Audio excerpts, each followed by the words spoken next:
SBB न्यूजमध्ये आपले स्वागत। लाडकी बहिणीसाठी 1 कोटी महिला इच्छुक, राज्य सरकारच्या योजनेला मोठा प्रतिसाद, 2.5 कोटी नोंदणी होण्याचा अंदाज। राज्य सरकारच्या मुख्यमंत्री लाडकी बहीण योजनेत तब्बल 1 कोटी महिलांनी आतापर्यंत नोंदणी केली आहे। ही ऑगस्ट अखेरपर्यंत नोंदणीची ही संख्या 2 ते 2.5 कोटीपर्यंत जाण्याचा अंदाज आहे। आतापर्यंत नोंदणी केलेल्या महिलांच्या खात्यावर येत्या राखी पौर्णिमे दिवशी जुलै आणि ऑगस्ट असा 2 महिन्यांचा भत्ता जमा होणार आहे। मुख्यमंत्री अजित पवार यांनी यंदाच्या अर्थसंकल्पात मुख्यमंत्री माझी लाडकी बहीण योजना जाहीर केली। यामध्ये 21 ते 65 वर्षे वयापर्यंतच्या महिलांना दर महिना 1,500 रुपयांचा भत्ता मिळणार आहे।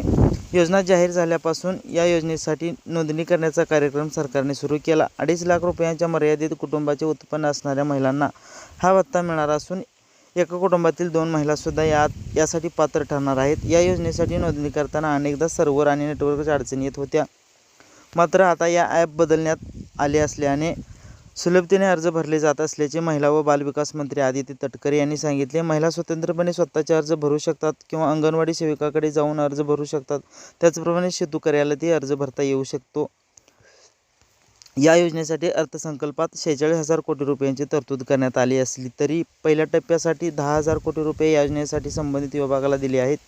2,50,00,000 महिलांची नोंदणी अपेक्षित असली तरी त्यातील 10 ते 15% अर्ज तांत्रिक कारणामुळे बाद होण्याची शक्यता आहे, असे तटकरे यांनी सांगितले। सध्या नारीशक्ती दूत या ॲपद्वारे अर्ज भरले जात असले तरी महिना अखेरीपर्यंत नवीन पोर्टल सुरू करण्याचा सरकारचा विचार आहे।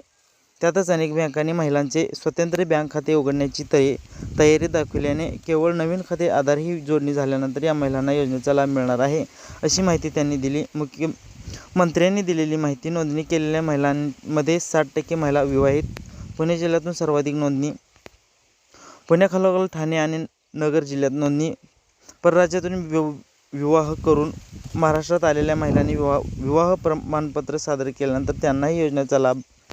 सर्व कागदपत्रे जमा झाल्याशिवाय अर्ज संगणकाद्वारे अपलोड करण्याच्या सुविधा सर्व संबंधितांना दिलेल्या आहेत।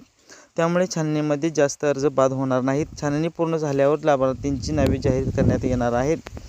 आदिती तटकरे, महिला व बाल विकास मंत्री। SBB न्यूज मराठीला लाईक करा, शेअर करा, सबस्क्राईब करा।